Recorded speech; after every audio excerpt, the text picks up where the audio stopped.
the Fat Man, I'm Batman, I'm Kevin Smith. I am Mark Bernard.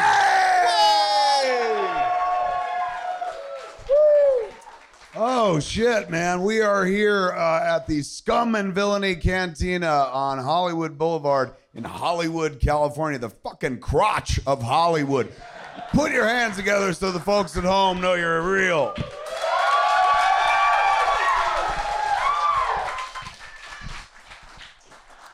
How are you, good sir? I'm doing great, man. Yeah, me too. I just handed in a fucking script for this thing that I've been working on, and this puts us one gigantic step closer to the moment of truth where they make a decision and see if we go forward.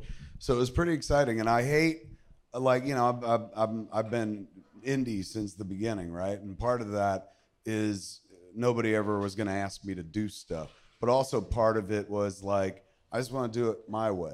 So I'm in a situation now where I'm working with others. And so, you know, you've got to listen to their notes and shit. And I haven't been there in a while. So, like, anytime people have a note, like, my asshole tightens up and shit. Because in my world, I'm like, when I'm done, I'm done. Like, that's it. And I'll change it when I want and stuff, but, like, this is it. But when you're working for somebody else and playing with their toys, it's like, oh, you're done when we say you're done and stuff. So initially, the guy in me that, like, doesn't want to fucking change it, the lazy ass in me, that's what it comes down to. I'm like, I feel like I'm finished. Can't we just say I'm finished and move on and shit? That person I've had to overcome that guy.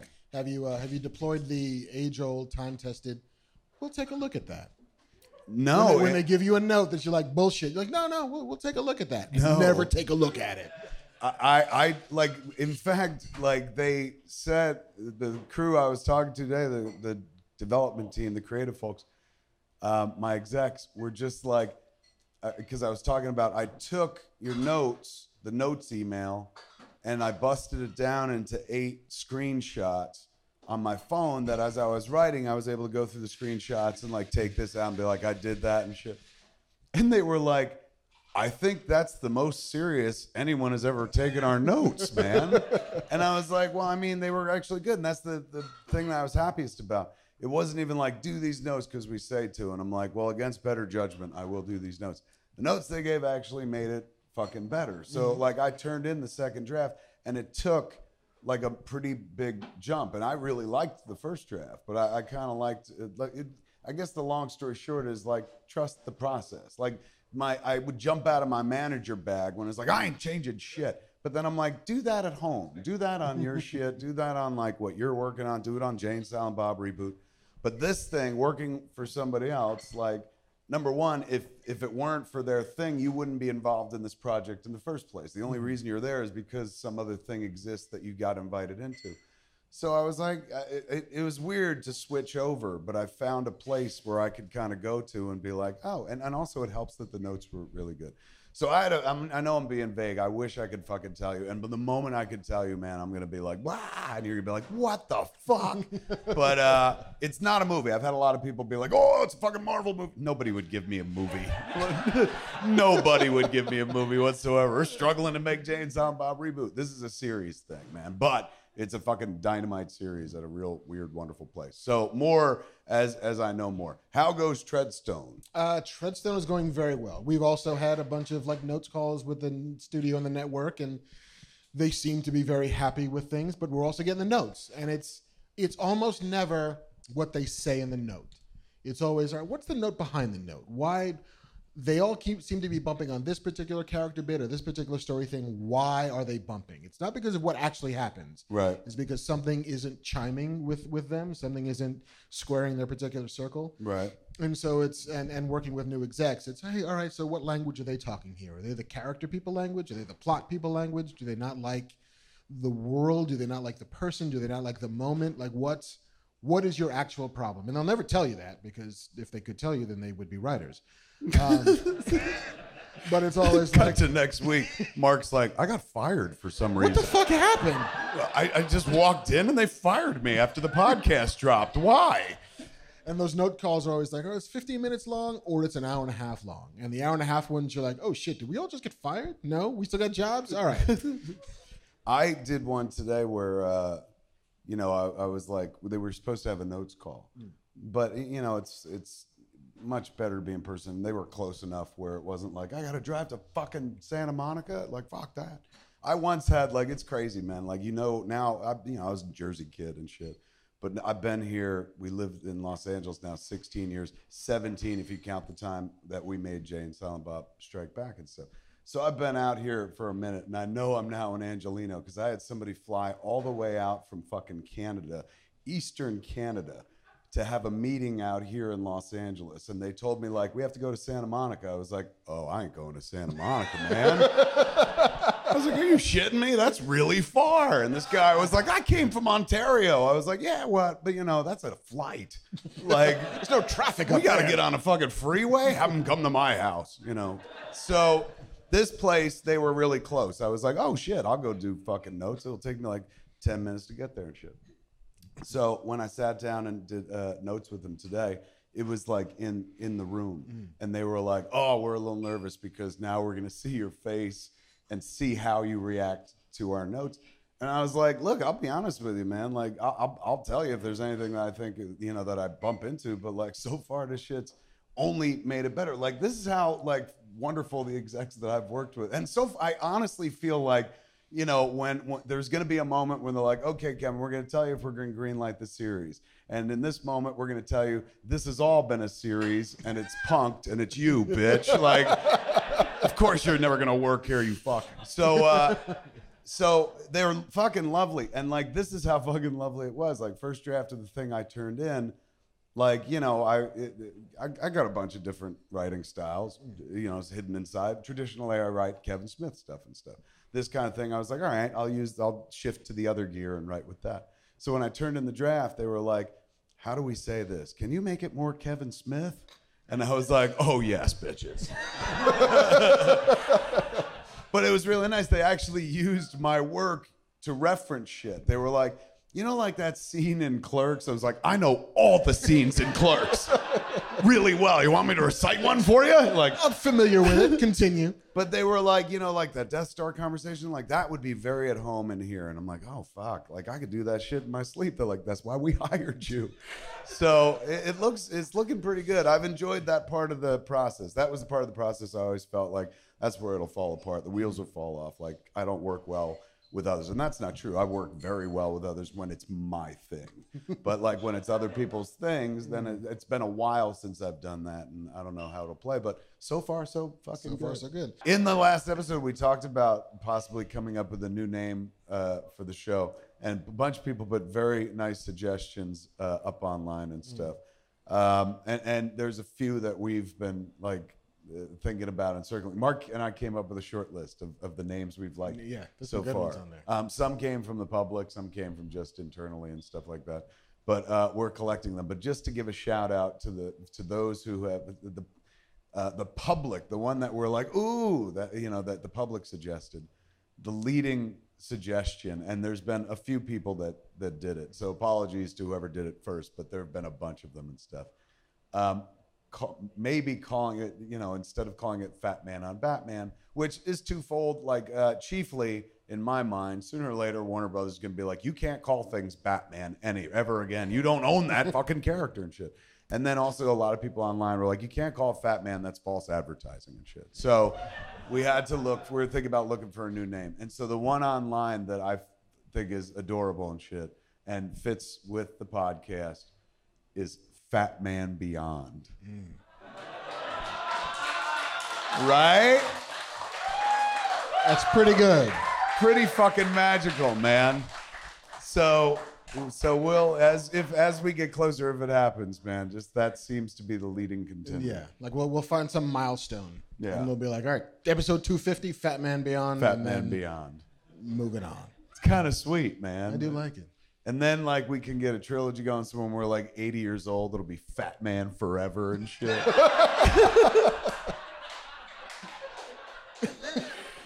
Oh, all right.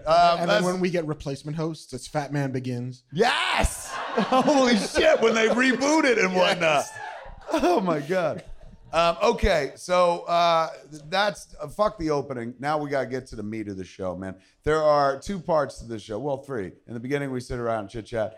But then we come to the part of the show, which is my favorite, because this is where I get to catch up on a lot of shit. My head has been buried in a script all week, so I have not been paying attention to pop culture. My finger has been off the pulse. Mark, on the other hand, has aggregated all the news by going to the internet and stealing it from others I have indeed. to bring it here to you so we can discuss it. Give it up for Mark. He's got the news. Yes, my finger has been on the pulse for like half an hour. How many stories? Is there a bunch of news stories? We got like 5 news stories, I think. I know one. Which is about right. Ooh, which one do you think you know? The one about Batman's dad. Yes. It's a big fucking story. That's the leading story in the news. Lead away. It's a great story. Do you guys know they're making another Joker movie? Yes. I think we know they're making 18 Joker movies. Which one is this? This is the Todd Phillips, Joaquin Phoenix Joker movie. The one that's imminent. Yes. And they just cast Martha Wayne's husband. Also known as Thomas Wayne. Also known as Thomas Wayne. A.K.A. Batman's dad. Yes. Alec Baldwin is going to play Thomas Wayne. What? Son of a bitch, that guy? I like this idea very much. When I first saw the headline on Twitter, the only thing that would have made this better for me was I thought it said Alec Baldwin cast as Batman. And I was like, holy shit, they're going for it, man. Like old Batman and shit. But that would be kind of badass. It would be cool. But for those of us that remember when Tim Burton was gearing up like with his first historic Batman, Alec Baldwin was one of the leading contenders. Like, and if you were gonna pick somebody from the cast of Beetlejuice, it was probably gonna be Alec Baldwin. He looked the part and shit like that. But then Tim Burton went left, and it was Michael Keaton, who was absolutely brilliant. And then years later, Alec Baldwin got to kind of play a Batman-ish character with The Shadow. Yeah. Which was only 2 years later. That was after, is that right? No, I'm sorry. It was like 93. So yeah, about maybe 4 years 4 later. years But later. it was so weird because they did a makeup job on him. They didn't just put a scarf on him as Lamont Cranston and he became The Shadow. The makeup job they did on him made him look like Billy Baldwin. It was really weird. Go watch that movie and you'll be like, Alec Baldwin, Billy Baldwin. Like, we have the most handsome man in Hollywood. What should we do with his face? Cover I don't know. Fuck it up for a while. So he never got to do it, and it's kind of sweet that, you know, he's going to wind up in some way touching the Batman mythos. I think it's cool. I know some people like have issues with him and stuff, but I like him. I think it's a good casting call. I would just like This to. is a motherfucker from Glengarry Glen Ross who gave one of the greatest monologues in cinema history. It's like, that gets you, for my money, a pass for the rest of your life. Like, go be in anything you want. Shit, even, what was it, fucking Business Baby or whatever the fuck it was called? What was it? Boss Baby. Boss Baby. Yeah. He gets a pass. Although I think Business Baby is like way more interesting. Business Baby.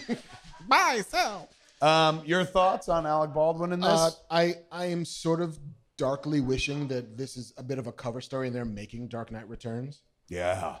And that they're just not going to tell us that for a while. It's like, we're making another Joker movie. Nobody's going to pay attention because nobody just wants it. But now he's fucking playing Bruce Wayne. He's not, but I want it to be. I wish they would have held him for like Flashpoint and let him play old Thomas Wayne. And maybe they can do that, right? Like he's like, just because he's Thomas Wayne in this, don't mean he can't be Thomas Wayne in that as well. Yeah. Because him as that Batman from Flashpoint would be pretty amazing. Yeah. But that's good news all around. This cast is shaping up. Who else is in this movie? Let's see. We got Joaquin Phoenix is playing the Joaquin Joker. Phoenix, De Niro, Francis Conroy. De Niro is playing a comic or a TV host or I something. think so, they said. Zazie Beetz. We don't know who she's playing. She We was don't. Domino Yeah, she's from Domino. Deadpool 2. It was amazing. We don't know who she's playing though. And Mark Maron. Mark Maron. We don't know who he's playing either. No. I'm hoping he says we have to buy a fence. Anybody want to buy a gate? Why? Almost Famous. Lock the gates. Lock the gates. He's the guy that He's the says guy. lock the gates? Lock the gates! That's Mark Maron? That's Mark Maron. Really? And you can tell because it's in the intro to every fucking episode of his podcast, which there's a little fucking music montage, and then the end of it is lock the gates! Holy shit, man. Yeah. Look at you, backdoor Maron fan and shit. Who knew? I am very much a back door. I'm a front door Maron fan, too. I'm whatever door he wants, baby. No doubt. Okay, the version of Thomas Wayne they said he's playing, though, that seems noteworthy. What version is it? What did you hear? A 1980s, I've seen it referred to as almost Trumpian character. Like a version of Thomas Wayne we haven't seen before. I've seen the word sleazy and 80s used. All right, that's a choice. Yeah. I mean, that's the thing. He's always been portrayed like, who was it? Linus Roach in Batman Begins as like this noble soul, noble doctor and stuff. Yeah. So I don't know what this Thomas Wayne's going to be like, but I did see those two descriptors. Yeah. I mean, I guess because Batman, Bruce Wayne, needs to be informed by his relationship with Thomas Wayne. Yes. Because that kid does not become Batman unless he's got a dad who either teaches him to be a better person, to, sort of change course of the Waynes. Why do we fall down? Totally. Inspirational figure. Or he's going to be the shitty dad that Bruce Wayne rebels against. And if you're going to make him Donald Trump and he wants to be nothing like his fucking dad, he then goes off and becomes an urban superhero. True. Like, I guess I see that. But that's if you're making a Batman movie. This is a Joker movie. But then I to a certain degree, then don't understand why Thomas Wayne is here if Bruce Wayne, in some fashion, doesn't play a part. So does that mean that this story takes place before Batman and the Joker meet? Ooh. If Thomas Wayne's still around, is Bruce Wayne young? He must be. You know what I'm saying? Because if Thomas Wayne hasn't died, maybe it's a story in some alternate universe where, Batman didn't happen yet, or Bruce Wayne didn't become Batman. Because if Thomas Wayne's around, how do you tell that story? Or maybe it is Flashpoint. That's like when you were like, oh, I wish they were doing something and not telling us. That's the first thing I thought of. Was like, imagine if they were making a backdoor. Boy, I'm using that phrase a lot tonight. They were secretly making Flashpoint. But what would be the benefit of secretly doing it? Unless it's post the Flash movie, which is apparently supposed to be Flashpoint. So if it is going to be an in-universe thing. But they've said this stands apart. This is the one that's like. They could also be lying. Oh, good point. Fair enough. I mean, Star Wars is Blue Harvest for a while. Yes. All right. Yeah, fair enough. I guess they could be pulling a bat and switch, if you will. Thank you. Wordplay. Trying to keep it on brand. Okay. So that's that one story. That's that one story. Then what happened? There's a couple of cast additions to episode 9. Oh, the new Star Wars picture. The new Star Wars picture. Okay. Dominic Monaghan from Lost. Oh, wow. Yeah. Yeah. JJ wants him back, and so he's being pressed into service. service. That's the connection. That would make sense. So he's going to be, and Matt Smith from Doctor Who and The Crown is joining in an unspecified role. None of these roles are specified aside from the ones we've already seen before. But if I had to guess, I would say he will have something to do with Rey. Something to do, maybe not parentage, maybe sibling, maybe something, I don't know, but fucking dark-haired Brit and one other dark-haired Brit, the way these seems to work, that's true. They're all kind of related. A friend of mine, Brian, who does Comedy Dynamics, that's his company. I did the stand-up special with him. He also does a show, which I fucking love, called The Toys That Made Us on Netflix, documentary series. That's gorgeous. So I fucking love that show. And, the first time I watched it, I was tweeting it up, sucking its dick. Like, wow, I fucking love this. The only thing I didn't love about it was like, why aren't I on this fucking thing? So I told them that, and they put me on next season. So they interviewed me for something and shit. And so after we were interviewing, we were bullshitting about fucking Star Wars and stuff. And he came up, he fucking hit me with something, knocked my fucking socks off. It's a theory, right? He ain't even connected to the Star Wars world and shit. But man, it was fucking strong. So we were talking about Clone Wars coming back. And I said to him, I got a theory that, that's the way to start introducing Ahsoka slowly into the live action movies by bringing her back prominently in the cartoon, because now that they don't have Princess Leia stories to tell, they need another strong female character in the universe, and Ahsoka's been there for years, much beloved, just isn't in the movies. So I was like, I think maybe they're doing that so they can slowly bring her into the movies. And then Brian blows my fucking mind by going, maybe that's who Kerry Russell's playing. And then I said, what the fuck, man? I want to see your version of Star Wars. And then I started fighting him because I was like, no, that can't be it. I think Kerry Russell probably playing like Ray's mom. And then he fucking drops the bomb and he goes, what if it's the same person? So instantly I wrote to J.J. Abrams, you must do this. Could you imagine? That'd be fucking wild. I don't think it is, but that was one of the greatest fan theories I've ever heard in my life. That's right? Wouldn't that be so fucking hot with her? Like, not only is Ahsoka in these movies, but she's fucking Ray's mom. Holy shit. And somewhere Ryan Johnson's like, what the fuck? You know? I said no. Yeah, I said they were trash. Jedi trash. Jedi total trash. What? All right. So is that the only cast that they've added? Yeah, that and Matt Smith. Movie's gonna be huge. That's the understatement of the year. Yeah, I mean, people will come see it. Do you think though? Do you think the? Damn. Will Solo? I should have workshopped that a little bit more. As we saw, you know, Solo wasn't like widely embraced and stuff. Do you think there's anything to a lot of online theories of like, hey man, the fan base is mad and they're punishing Star Wars? I feel even if that was the case, everybody loves Force Awakens, don't they? I mean, like they still do. I think. I imagine JJ they'll welcome him back. Is what I'm thinking.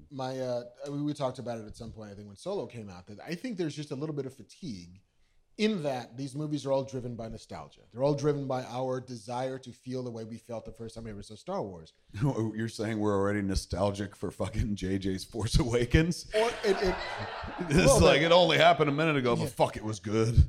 But I think it helps to not have another one this year. I agree. It'll help to go another year and a half before we get another Star Wars movie, so it's not every 6 months. Right. It's hard to be nostalgic for a thing you get all the time. And so if you build in some distance, if you allow yourself to stoke that desire, then yeah, all right. Unlike Marvel, which is a fucking TV show, and you better give me an episode every 6 months, otherwise I'm going to forget what happened in your TV show. My new go-to movie to watch, like when I'm done with shit and I've got a little window of time, like me time, or if I'm sitting there smoking in the morning and shit, is Infinity War. Fuck, that shit is so good. It may be one of the most watchable, right up there for me with the first Iron Man. I think is an eminently watchable movie. Once it ends, I could start it again. Like I could go on that adventure. It's a perfect like motion picture experience. This, I feel the same way about this. It's much longer. It's meatier and stuff. So you have sections that you like that you fucking go to. Like I'm gonna go from right after spoilers, Gamora goes away forward because that's where shit gets fucking nuts. Or sometimes I'm like, I just want to see Tony Stark be shitty to Doctor Strange. Like I just two dudes in goatees being jerks to each other. Like, oh, I fucking love it. It's so goddamn dynamite, man. Have you watched it since it hit? I haven't yet. I have it at home, but I haven't watched it yet. You know what's fucking fun to do? You could go to the end of Thor Ragnarok and watch their PS scene and then start Infinity War. Ooh. It's funny because there's like a kind of like sense of humor to the Thor version of it and shit. And then you enter into Infinity War and suddenly it's like shit goes dark right away. But it's a fun thing to do. I feel like there's a dude over there who hasn't seen it yet. And yeah, that guy. So I saw like fucking tears coming out of his eyes. Like, I've been just waiting. Like, I was gonna finish my residency and like it was my one reward for doing the fucking thing. And now you fucking son of a bitch.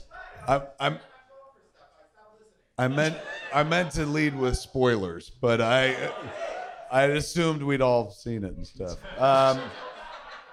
Yeah, man, it's fucking good. I look forward to like Ant-Man and Wasp being on home video so I can like start drilling that over and over again. But right now, Infinity War is so fucking satisfying, like that you can.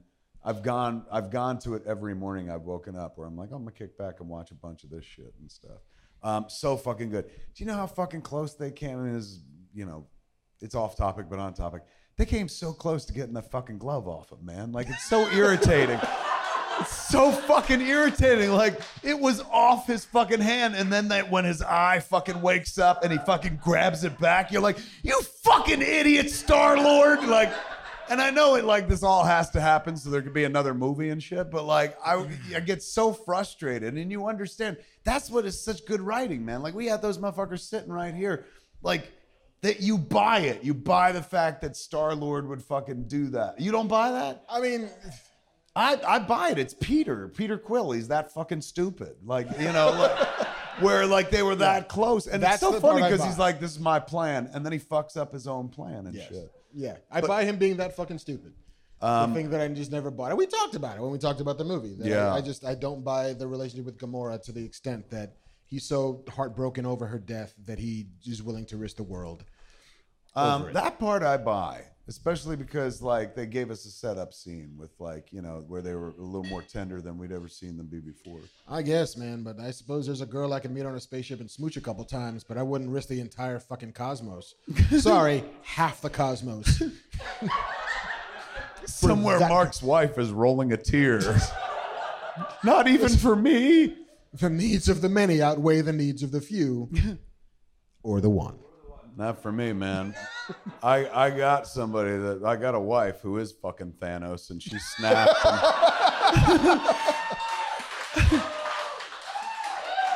Half my world disappeared, man. That was that and shit. So, and then she sat peacefully on the porch for the rest of the fucking. All right, what else we got? Speaking of Marvel. Yeah, Nice, always thank speak you. of Marvel. Always speak of Marvel. Guardians of the Galaxy Volume 3 Yeah, this was kind of a bummer. has been shut down. Yeah, not like killed, Not killed, but they were ramping up. they were staffing for up. They had pre-production. They had like department heads who were getting start to work. They were going to start location scouting because there's a script that's written that I think they're still going to use.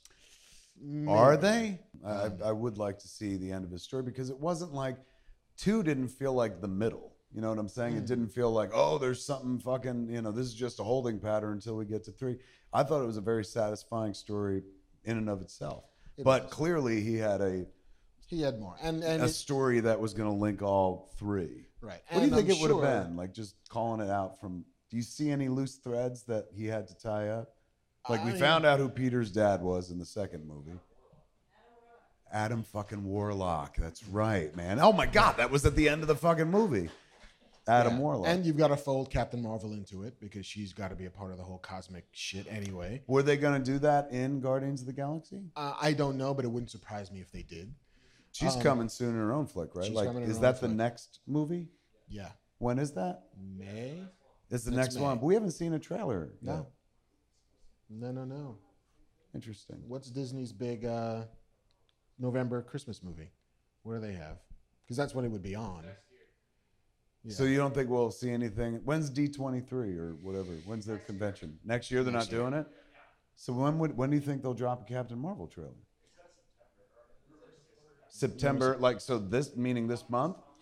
Yeah. It wouldn't surprise Fucking me. something to look forward to, man. Like holy shit. I was just reading through September, going, "What a shit month." And now I'm like, "Fucking A, man!" Every morning I wake up, look at my phone and shit. Are these 2 minutes here yet? No? Okay. These 2 Son of a minutes bitch. that'll make me get through the next 8 months. Yeah, we or need that. maybe they'll do it on whatever giant ABC show they want to launch in the fall. They do the like, stay tuned for a sneak peek of Captain Marvel. So wait, Captain Marvel happens when? I think it's May. No, isn't that when? That's when Infinity War happens, or it or March? Avengers March? 4.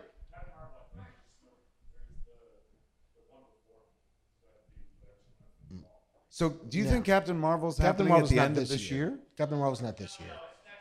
It's Yeah. next year, but so it has to happen in 2019, but before May. Yes. So somewhere March 8th. Somebody you, finally phone looked person. at the internet. Well done, man. Thank you. We're all sitting here going, I wonder what it could be. Could be a hippo. But yes. All right. So that's something to fucking look forward It to. is kind of amazing. Like when I was a journalist, when I was a young journalist, I used to have all of this fucking shit just memorized. Like I Right. had to know whatever release date was because I'm planning coverage for 6 months out. Now that I don't. Yeah. What's happening next week? I don't fucking know. I bet you there's movies. What are they? Couldn't tell you. To there's movies. All right. So So they released most of those department heads on Guardians Volume 3. yeah. It had never had a date, so it's not like they're shifting it on the schedule. They just never put it on the schedule for real. And and they're starting to talk to directors about who possibly could maybe do it. The rumor, well, there's not a rumor.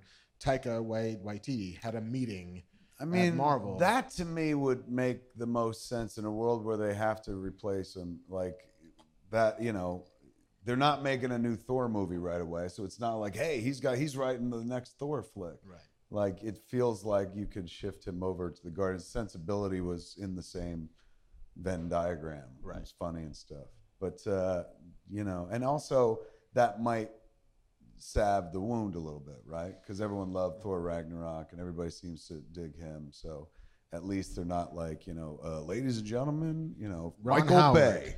Ron Howard. They're like, it's going to work this time. Take it away, Ron Howard.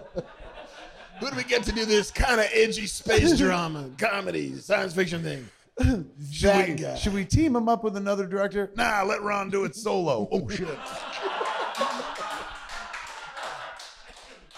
You are never to say those words together in the same sentence again. It's a good movie, man. When's that movie come out on home video? I don't fucking I know. look forward to watching the shit out of that. That scene with Chewie, when he meets Chewie, I've been thinking about a lot. Like, it's a well-done scene.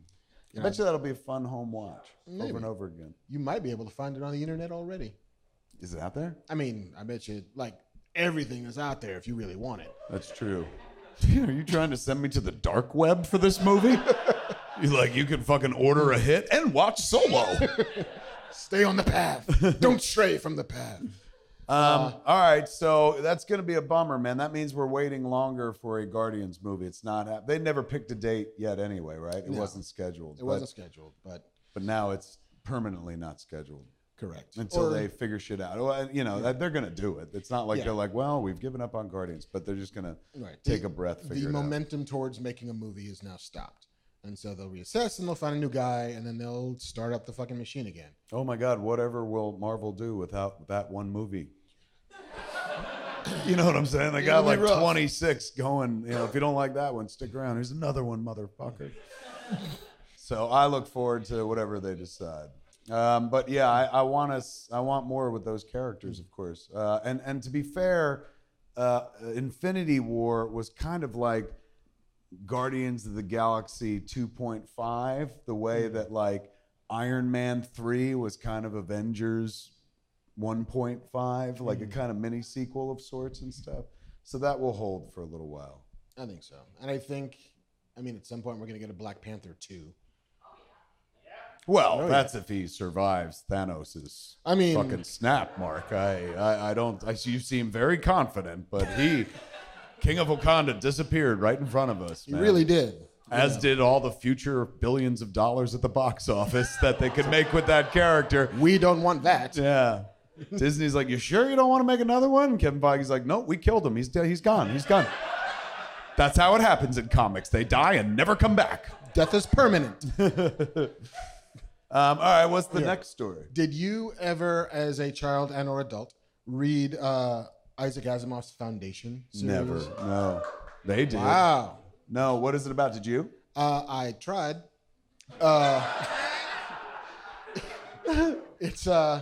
It's fascinating but dense. Basically, What is it about? It's charting the history of a galactic empire through the eyes of one character who sort of seems to be like the computer programmer who predicted how the fucking galaxy unfolds. Am I fucking this up entirely, or? I'm sure I am.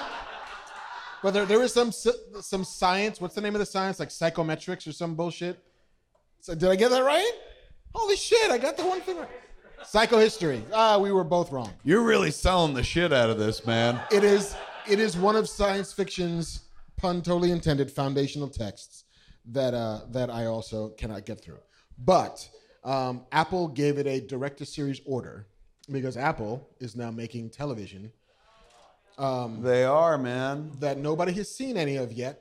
Even though they're handing out orders to everybody and their grandma. There are a lot of people that got deals over at Apple right now, and I guess they'll be announcing their channel within the next year. Right. If it's even going to be a channel and not just an app on your phone, and that's how you watch everything. True. Or something that already like exists. Like they have a video watching platform now that's actually pretty good. Do they? So it could just be that, right? They could just be like, and now here's a channel or something. Could be. So wait, who's doing that show? Who's in charge? David Goyer Oh, of the Man of Steels, Yeah. and the Dark Knights, Yeah. and the Blades, yeah.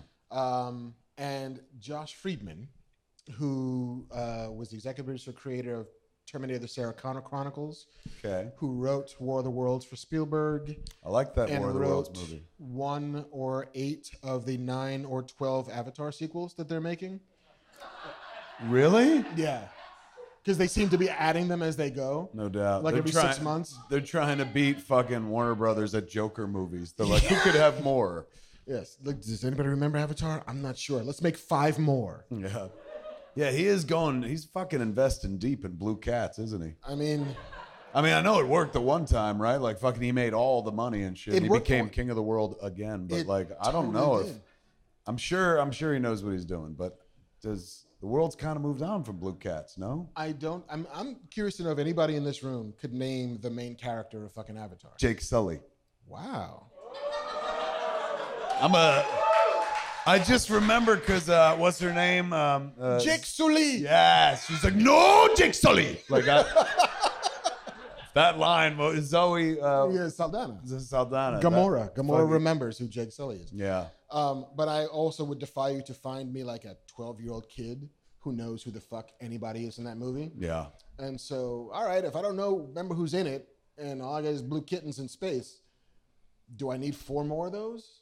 Or maybe they win just because people are like, hey, it's not a comic book movie for a change or something like They that. could. I mean, and again, it made $2.8 billion. That's what I'm saying. Somebody fucking likes these cats. Like, it's not like he's gonna put a second one out there and nobody shows up. Somebody's gonna fucking show up. But like, it has been a minute, man. Cats now and forever, I guess. It's true. Still. I bet you he relishes the challenge too, because no matter what he does, right, there's always somebody going, I don't know, Jim. I don't know if this boat hitting the iceberg is gonna work. And We all know how it ends. I don't know, Jim. Blue cats in space. So he seems to thrive well when people doubt him. So maybe Avatar 2 through 12 will be, fucking something magnificent. I'm in. I like the first one so much so that I memorized the main character's name. But I couldn't tell you the name of the lady cat. What was her name? Natiri. Ooh, look at you. You're a deep fan too, I man. know some shit about some shit. Yeah, no doubt. I'm just not curious anybody else knows some shit about some shit either. I'll tell you, 2 people are going to be there when the sequel's open. Us. Apparently. Mr. Cameron! Yo, Mr. Cameron! We have to go cosplay. I'll be Jake Sully and you be Natiri. Why I gotta be the fucking blue cat? Yo, that's like, listen, You're like, Kev, you like him? Like, no, Jake Sully. I don't see color, man. I don't see color. All right, what So- happens next? So yeah, they're making Foundation. Yeah, Um, which you're very not excited nonplussed about. about. Yeah. But the world seems to kind of want it if you're inside that dude's head. Wow. They shouldn't make it? So what you're saying is Apple is making the worst decision in the world. Like, hey, what if we took away your headphone plug and made you plug everything into that one fucking cord here? We're brilliant. Why would you not want to just have one hole on your phone? I'm not even, I was going to go down the rabbit hole of one hole, but I mean, to give a fucking back door for my goddamn headphones. No, yeah, these guys are brilliant. you resent that. You're like, I don't want to pee and poo from the same hole, god damn it. So yeah, they're making that show. Yeah. One last story. One final story. Okay. Wow, light news week. Well, yeah. Knowing your love and perhaps rediscovered love, given your Instagram feed of Disneyland, Yes. there was an auction in Sherman Oaks. Yeah, they had an exhibit like It was like a pop-up. Like, a pop-up exhibit / auction where my cousin went to it. Emily, she fucking loved it. She's a Disney kid, so she was absolutely in love with it. Some guy had a private collection of a bunch of shit that he'd collected from Disneyland over the years, but I don't know how he got it. You can't like go to Disneyland and be like, hey man, can I buy some shit? he's an agent. His name is Richard Kraft. I don't know what agency he works for. Okay. But over the past 25 years, he's been collecting this insane fucking Disneyana. collection. of Disney shit. And so we held an auction and raised record-setting $8.3 million worth of Disney shit he sold, including... Can I have some? Figures. Go, tell me. Let's see. An original Skyway vehicle, which sold for $621,000. What do you mean, a sky bucket? Yeah. From back in the day? The fucking, like, wow. trammy things. That's old, man. How much? 621 G's. A Dumbo. More importantly than what they paid, can you tell us who bought these things? Because I want to hit them up and be like, look, you want to invest in a motion picture? This is a lot more reliable than a sky bucket, I'll tell you that. I will give you the whole ride, not just a seat. Yeah. You know that shit's broke. That's why they got rid of it, right? A Dumbo attraction vehicle, which sold for $483,000. See, that's fucking crazy to me. I would imagine Dumbo would be $600,000, and Sky Bucket would be under that. But like, wow, man, you like how fucking difficult would it be to lay hands on a Dumbo? Let's see what else we got. An original Haunted Mansion portrait for $402,000. Haunted Mansion Doom Buggy for $220,000. One of the Doom Buggies went for 200. How much? Into the mic. Nobody. 220. Wow, man, that'd be something worth having. And David Copperfield bought one of the neon letter D from the Disneyland Hotel for 86 G's. David Copperfield bought a D? Bought a D.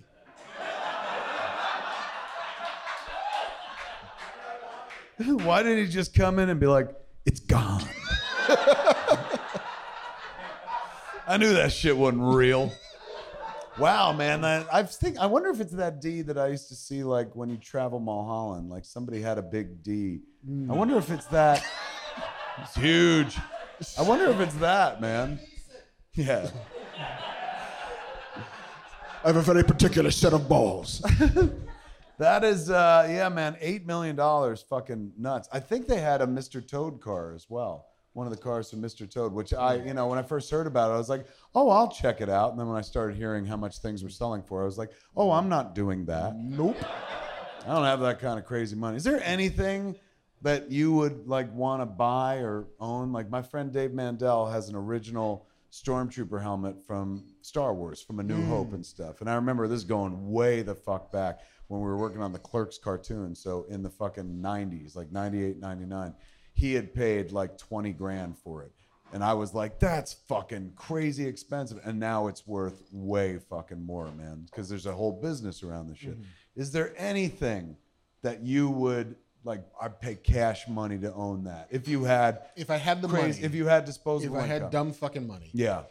I would. And let's not make it dumb money where you're like, I'm a billionaire, so I own a mansion and a yacht. Like it's like I'm doing all right. You're doing all right, but there's enough extra scratch where you're like, I deserve this. Or like it would hurt a little, but not like I got to sell the house. Right. Okay. I would buy the fertility god from Raiders of the Lost Ark. Oh, that wouldn't. I bet you could do that and you wouldn't be destroyed. I bet you that wouldn't be that much. I don't know. Why that? Raiders is one of my, I love fertility, but Raiders is one of my I hate fucking and nothing happens. Like, what's the fucking point? But I love that movie. I love that scene. That sequence is what movies are to me, ultimately. Like it's that and it's the trench run. Like that, those two things define for me what cinema can do. With nothing but just fucking light and magic. Just I can make you feel. I can make you tense. I can make you cheer. I had a moment like that yesterday. Tomorrow I'm doing this live stream online, obviously, for the DC Universe, the app. We forgot to talk about this. Yeah. You're this fucking shiny ass host of this thing. I get to host it and introduce like DC Daily as the show that they're gonna have on the app every day and stuff. And so we shot we shot promos from the set and we did a rehearsal because it's like a 90-minute live program and stuff, lots of guests, and we kind of show off the DC Universe and whatnot. So on stage, on the set, they had, there's a Batman pinball machine. There's the Bat missile from Batman Returns when the sides blew off and the car got thin. They've got one of the Superman costumes. And they had the Batman costume from 1989's Batman, the very first one. They're like, we went into the archives, pulled it out. We had to do some refurbishment. If you look close, it's aged a bit because they shot that movie back in 88, 89 and stuff. But there it was, the same fucking Batman costume that, like, you know, for those who were alive then or remember it well, like 1989 defined Batmania. Like, it was people were cutting the bat symbol into their hair and shit. You could not fucking avoid it. Like, I don't think there's been that much enthusiasm or excitement for an unseen movie like it, for my money, since then. It was just fucking huge and stuff. And I was a part of that. I couldn't wait, man. I was reading comics at that point. I was like, they're making the real Batman this time, not that fucking Adam West shit. Which years later, I would apologize to Adam West personally for saying. And he would be like, that's okay, Kevin. I'm not the Dark Knight. I'm the Bright Knight. You know, sweet, lovely man. So I got to see that costume up close and personal. Refurbished, and there it is, including, remember, the bat symbol design was slightly different. It had little edges at the bottom of it and shit. It's crazy, dude. He's literally wearing a pair of Nikes. Like, the Batman shoes are a pair of painted up fucking Nikes. It's not like we created a brand new shoe. They were like, just paint up some Nikes, it'll be fine. The outfit itself, that's where Anton first drew the line. It was like, fuck this. Yeah, he's like, they'll settle for this. The costume itself is, you know, it's the sculpted, that was where they introduced the idea of, like, here's a costume that'll make you look like you're muscular and shit. And they gave him the ripped fucking stomach. When you touch it, it's made of the same material that the Fleshlight is made of. So I was like, I want this.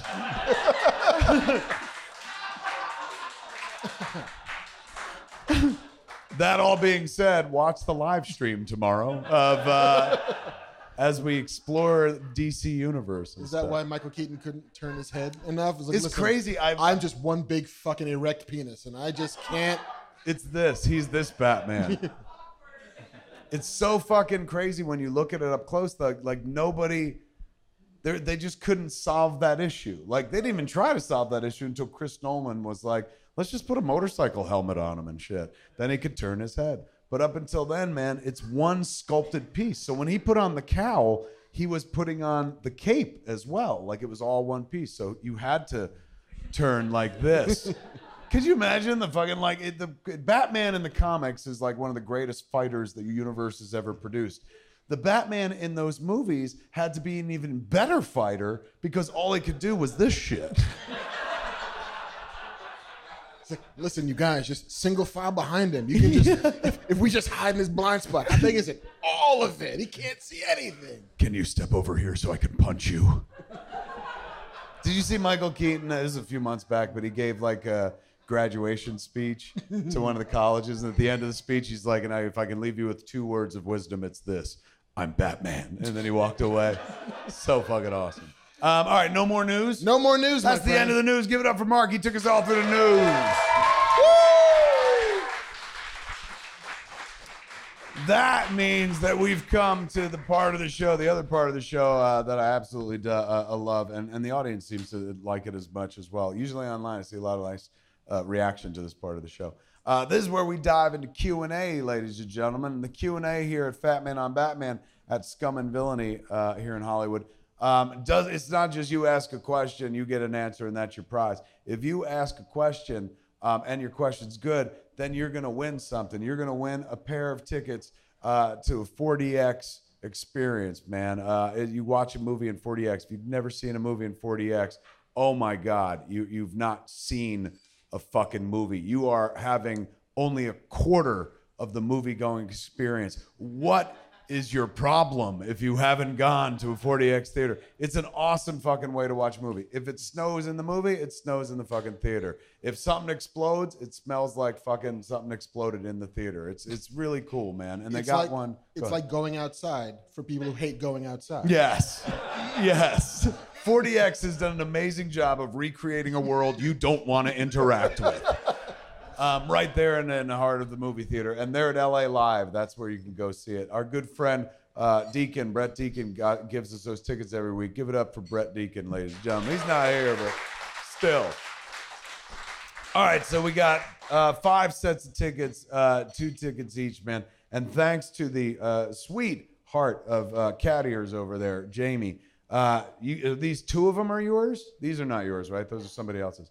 So Jamie, for some reason, wound up with a number of Kevin Smith pops. And she's like, I don't want them. For some reason. Yeah, so she's offered to give them out as part of the prize pack, man. So if your question is super fucking good, not only you're going to win 40X tickets, you're going to win a pop on top of it.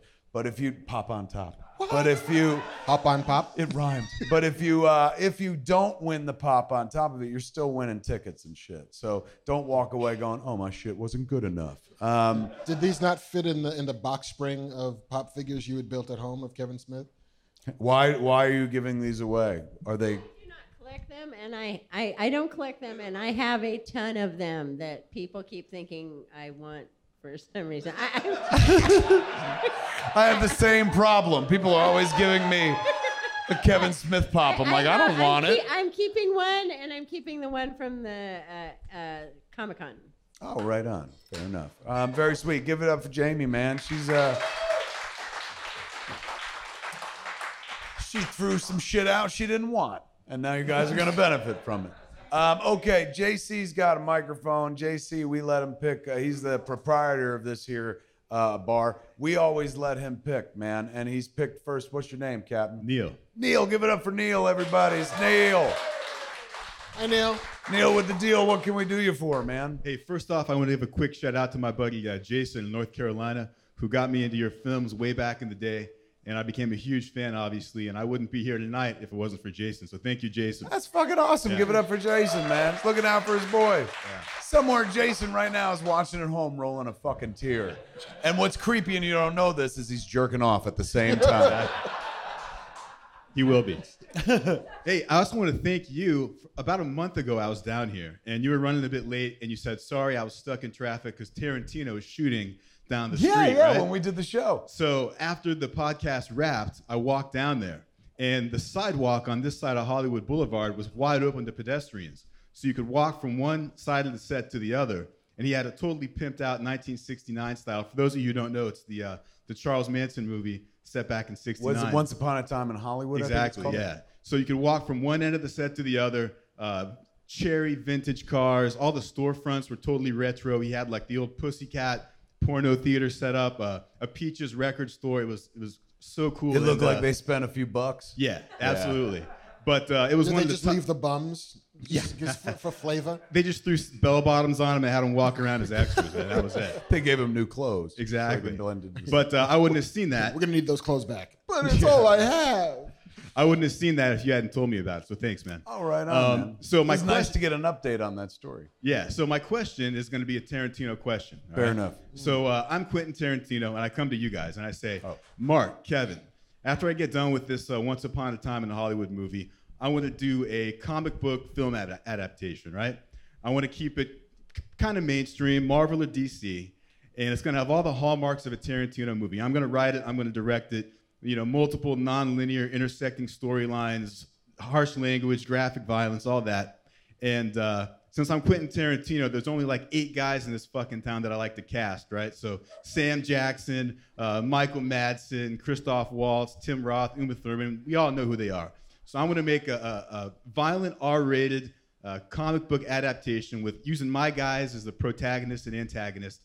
And I'm going to ask you guys who I should use, because no one's more dialed into this shit than you two badass, talented motherfuckers. So whatever you tell me to do, I'm going to do. So tell me. I would say, first off, Quentin, that's the most you've ever said to me in my entire life.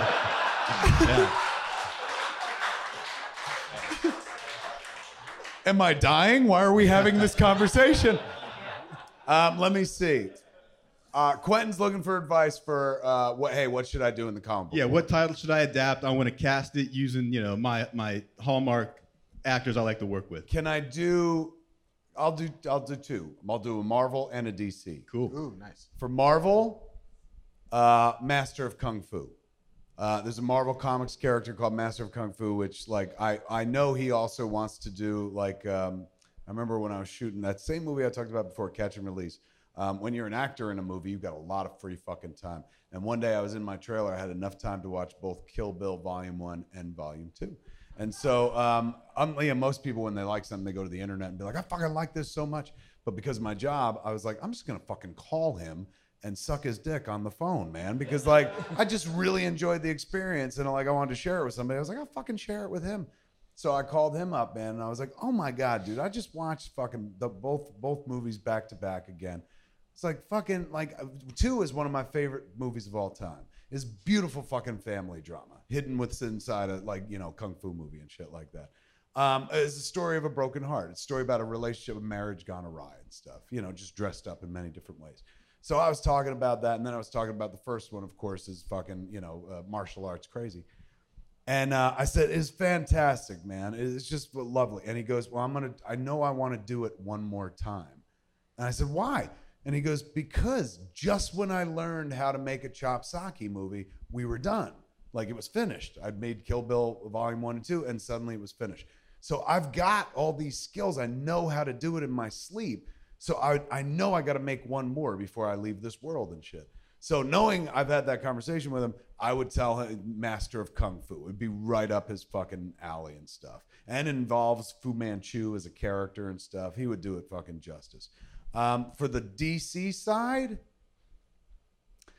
there was a Garth Ennis book. Is it Garth? Yes. Called Hitman. Yeah. Tommy Monahan, like the kind of darker side of the DC universe and stuff. He would make that into something absolutely wonderful. And granted, I've picked 2, like, not the sexies, like fucking, you know, Spider-Man or something like that. But those are 2 that I think he would absolutely destroy and elevate at the same time. Yeah, and you think Michael Madsen would work for the Hitman? I think he would, but I think he'd probably cast Brad Pitt as the Hitman and shit. Like, that seems to be Quentin's go-to move. He's like, Brad Pitt. What about you? I think I go similar for Marvel. Okay. I think I go Daughters of the Dragon. Nice. I think, and you could even period that up. You could even make that 70s if you want to. So Colleen Wing and Misty Knight. So fucking detectives, New York, like underbelly, kung fu. You still get all that shit in there. Yes. But I think you're right. I think he digs into that shit for real. Yeah. DC, Transmetropolitan is my pull. If you've never read Warren Ellis's Transmetropolitan, it is this deep fucking science fiction satire about journalism and politics and fame and society and what happens when we disassociate ourselves from all the things that made us human. Are we more human or less human? What will we be tomorrow that we're not today? For bonus point, who would play Spider Jerusalem? Tim Roth. Wow. Current Tim Roth or Reservoir Dogs Tim Roth? Current Tim Roth. I think he should be older. He should be like the old man on the mountain who's got to come back into the world and dispense some truth. When was the last time they worked together? Hateful Eight. Hateful Eight. All right, right on, man. Yeah. Part of me also kind of wanted to go Jonah Hex because Quentin seems in love with fucking westerns. Yeah. For reasons that escape me. But yeah, I could fucking see that too. What would be your suggestion? I was thinking Sam Jackson as an older Blade, kind of a Dark Knight. Ooh, that's fucking good, man. Yeah. That's fucking good. I want to fucking work at the studio you're in charge of. Because we know Quentin likes vampire shit from Dusk Till Dawn. Fuck yes. Samurai sword play and all that. Oh my And then God, I was also that's good. thinking maybe like Madsen as the Punisher. Michael Madsen as the Punisher. You got a thing for Madsen, man. Yeah, You're carrying that fucking torch. That is a good pull, man. That is a tasty motherfucking teenager. Not only do you win the tickets, but that's so good you win the pop, man. Give it up Awesome, for him, thanks. ladies and gentlemen. Pleasure. That was good. All right, where are we going next, JC? Hey, what's your name? Hi, my name is Darcy. Darcy. Darcy. Everyone give it up for Darcy. All right, Darcy, take us Thanks, there. you guys. Honestly, the question that I had really piggybacks off of Homeboy's question before. I was formulating this question in the car on the way here, and I wondered if y'all ever got a chance to adapt a film adaptation of like a theater 101 like play script, like Shakespeare, Oscar Wilde, like Voltaire, even Chekhov, what film would it be and why? I would go Robert Bolt's A Man for All Seasons, one of my favorite fucking plays in the world. It's pornography if you love language. Like if language turns you on, that play is just absolute pornography. It's also a play and later on a wonderful movie by Fred Zinnemann that won the Academy Award in 1969. A study on faith, which I fell in love with it when I was a young Catholic kid going to Catholic school as an altar boy and stuff because he was such a hero. Like what's the not Scarlet Letter? What's the one with John Proctor? The Crucible. Crucible was Arthur Miller. something that I was forced to read in school and shit, and I like it, but at the same time, I never understood, like his big beef is like, leave me my name. It's all about his fucking name. Thomas More's struggle was always far more compelling to me because it was about his conscience. It would have been so easy. Like the whole crux is like, you have to sign this piece of paper. And he's like, I can't, because if I do that, I will lose everything about who I am. Like he has a great line in it about like when a person takes an oath, they hold themselves in their hands like water. And if they open their fingers, they can't help, they won't hope to find themselves again. Shit like that. It's about being true to yourself, even at the peril of your life and stuff. So I love the movie that Fred Zinnemann made. It's got an amazing cast. Paul Scofield won an Academy Award for playing Thomas More. Robert Shaw is in it. Captain Quint from Jaws plays a young Henry VIII, and he's fucking spellbinding. It's like a cameo at best. It's about a 15-minute scene, but he steals the whole fucking movie and really gives you the impression of like what royalty behaves like, especially this young guy. Most of the Henry VIII we think about, he's fat and he's had a bunch of beheaded wives and he's eating food and shit. This was the young buck like Henry VIII and shit who was just taking over the throne. It's fascinating, wonderful fucking story. It could easily be updated today. And not updated like we got to change shit. You could just do a current version of it. One of the last versions I think they did was, oddly enough, Charlton Heston wanted to do it and played the role of Thomas More on TV. But it's a piece that probably in the political climate today works just as well as it did when it was made. What about you? I am not a theater kid. I was, despite growing up in New York, despite growing up a stone's throw from fucking Broadway, was never my thing. It was what my grandmother took me when I needed culture. What did she take you to? She took me to see the Tap Dance Kid. With Alfonso Ribeiro? With Alfonso Ribeiro. You saw that shit live? I did. I saw that shit I live. remember seeing the commercial for that when I was growing up because I grew up in Jersey, and so you'd see the New York feed all the time, and like the Tap Dance Kid, and I'm like, that's the kid went on to be on Silver Spoons. He was Rick's buddy. He was. Then he went on to another show. I forget what it was. I don't know. And when he wasn't the most famous person on that show, by the end of it, yeah. Yes, that's right. That's good point. That's where he is. Going in, he was the star of the show, and going out, not so much. I can't do his dance, the Carlton. But I think So crazy that the Carlton was invented by the Tap Dance Kid, who was also the kid in the Pepsi commercial, right? Yep, Who danced with Michael Jackson. That he's like the Forrest Gump of this shit, man. Like, he's been everywhere at every important moment in pop culture. There he is, Carlton in it and shit. yeah. Tap Dance Kid. Tap Dance Kid was the first thing I ever saw on Broadway. But I think, and if I can't do Hamilton, because nobody but Lynn should do Hamilton, Othello, I think of all of Shakespeare's things, it's the one that appealed to me the most. I think it is right now, at this very moment, the most trenchant, and an entire play about identity and cleaving to that and realizing who you are and assumptions made about you and prejudice and all of, like, I think there's a way that you don't have to update very much at all. And it's been updated before. Like, I actually kind of like O. Did you ever see O? Yes, it was good. Yeah, Mackay Set Pfeiffer in high school. Yeah. But I think there's a way to either do it fucking period, just do it for real, or find a new setting for it, find a new milieu for it. But there's always going to be the I am the one in the room story, because I've been the one in the room. And so I know kind of what that feels like. So yeah, Othello. I think this is a fantastic idea, and I'm really in support of that. If you ever choose to produce that, I would love to see it. Do you have money? I have money enough to be here. I wish I had enough money to put toward that project. You know what? You don't need money because you're about to see a movie for fucking free. You won. Give it up for her, man. She got tickets. Thank you, Darcy. He goes, that's my baby. Bring home the bacon, honey.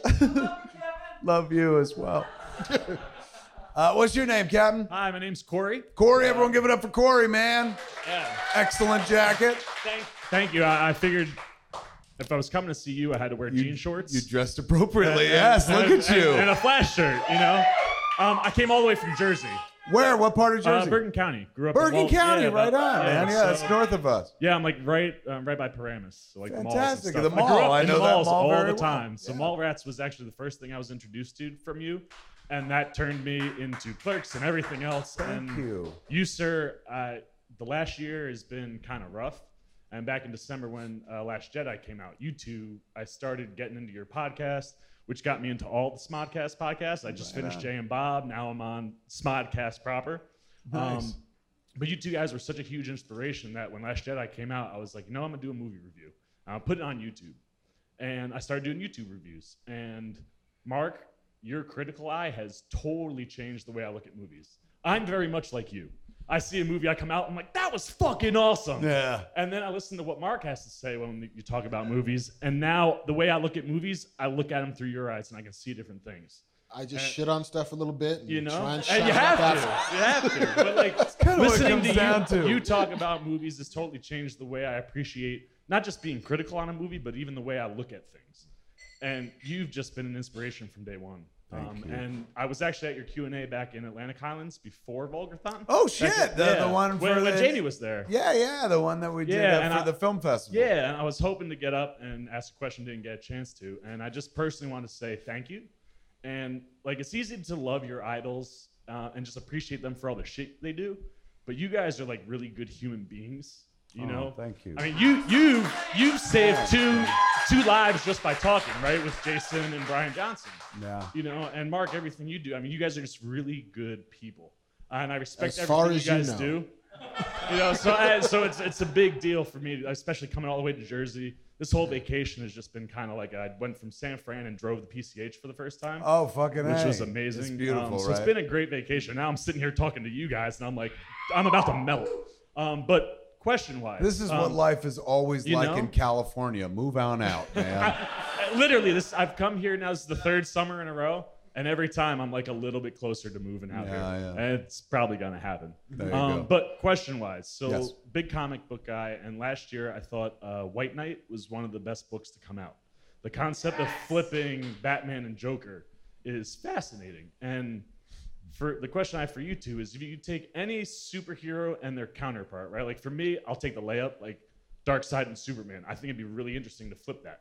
What two characters, superhero and villain, would you like to see flipped where the bad guy is the good guy and the hero all of a sudden is kind of villainized? Because I That's feel like a good. lot of superheroes are right on the edge where if they cross that line, they could become villains and vice versa. That's a good question, man. We were talking about, I forget where, but I said something about I think it was on Fat Man Batman. Somebody asked a question. I was like, well, it'd be cool to see where Hook's the good guy and Peter Pan's the bad guy. And then somebody was like, they did that on Once, which is a show that I don't follow. So apparently they did that. I'm gonna let you lead because I'm trying to think of one. All right, I got one. Do you? I do. Reed Richards and Doctor Doom. Ooh, that's fucking good. That would be awesome. I think they are both two sides of the same coin, but for a bad twist of fate.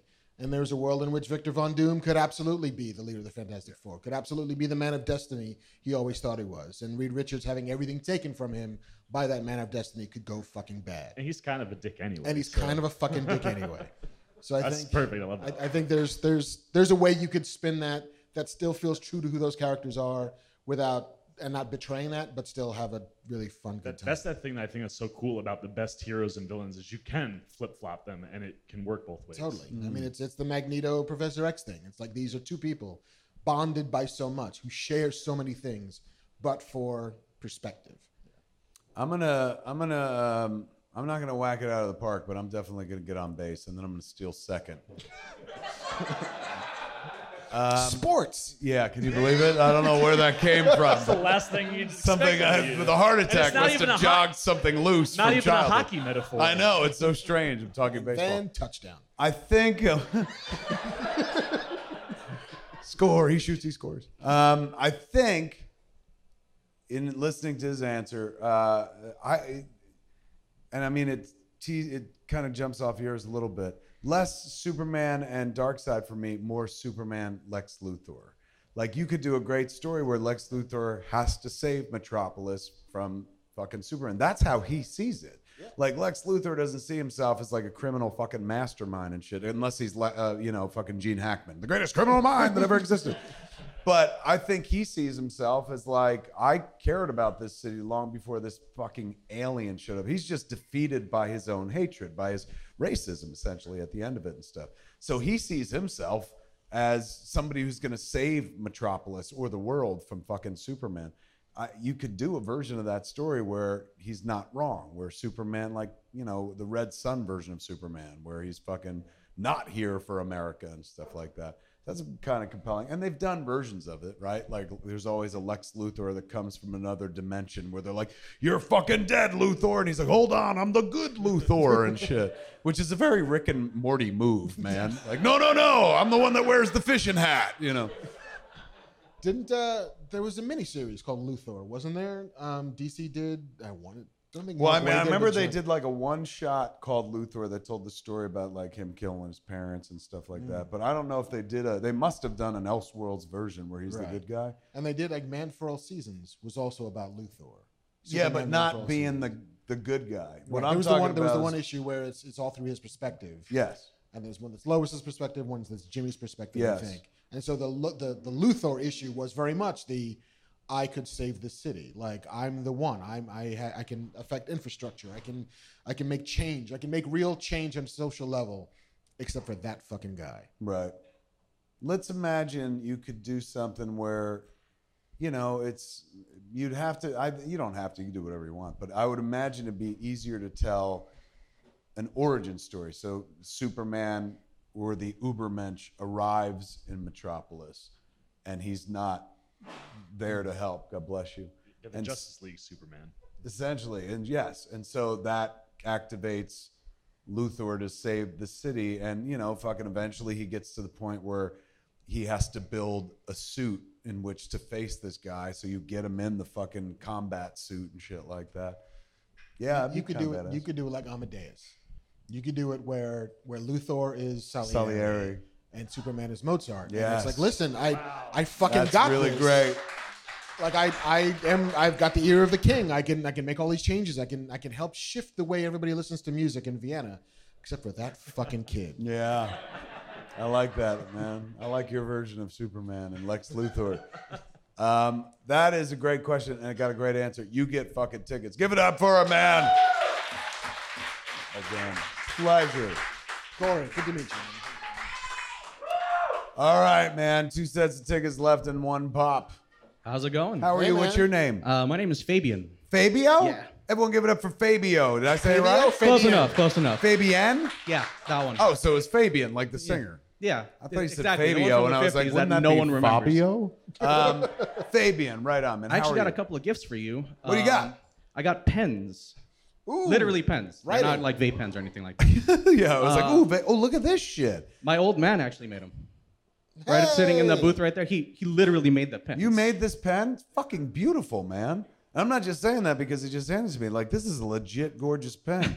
What does something like this cost? So when I put it up on eBay, I know what to charge. How much does it normally cost?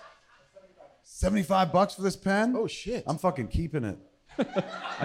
I would hope so. Absolutely beautiful. Look at you Gorgeous. making something. We talk about making shit all the time. We make pretend. You literally made a thing and put it into the world. Well done. Give it up for his pen, ladies and gentlemen. Thank you. So that goes into my story time. It's going to get a little dark really quickly. My dad actually is a survivor of cancer. Well done, man. Give it up for him. He survived.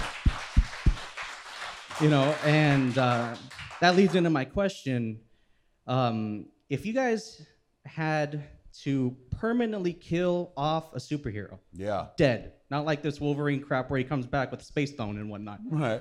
Literally just gone for good. Who would you kill, and who would you have speak at their eulogy? Ooh. What villain? What super villain would you have speak at their eulogy? You know, like Sabretooth, Wolverine, Doctor Doom, Reed Richards, Right. your directing career in that Tusk movie. Oh shit!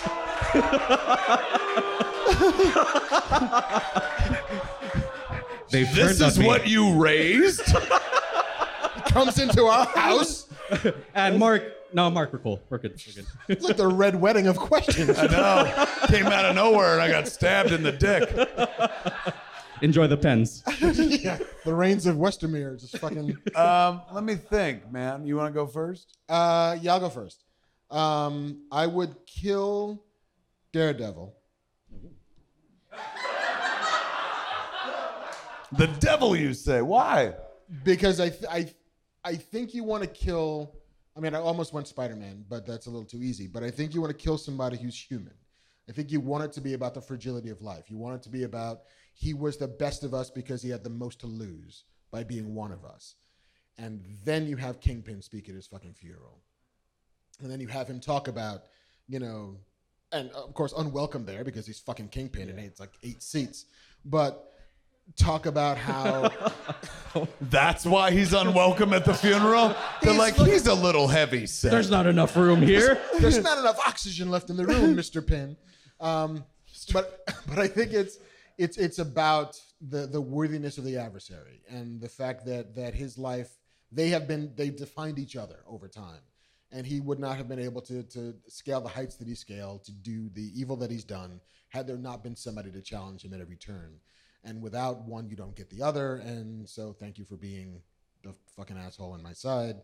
You're all dead. Goodbye. Can I give you mine?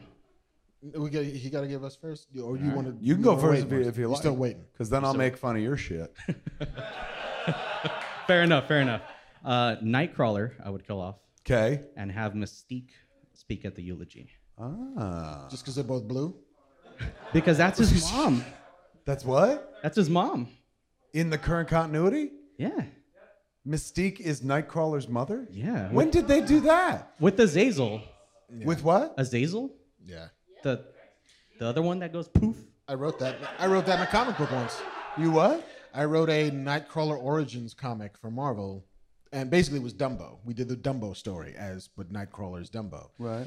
And this weird fucking freak kid born in a circus, and his mom, tries to take care of him but can't, and fucking fire in the circus, and they go off in their way in the wild. But yeah, that was a continuity that was presented to us, whereas Mystique was his mom. What year was it? This would have been 2010, 2011. It feels like a recent thing. That wasn't happening. It's not age old. It just It's not age old. Yeah, that's a newer.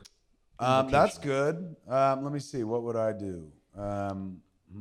And the idea is, all right, Who do you kill for good? Rest in peace. never to come back. Gone. All right, fuck it. I'm gonna do it. Everyone's gonna hate it, but here it comes. Uh-oh. Batman. And who speaks at his funeral is Ra's al Ghul. I know everyone thought I'd go Joker. That's ridiculous. He's crazy.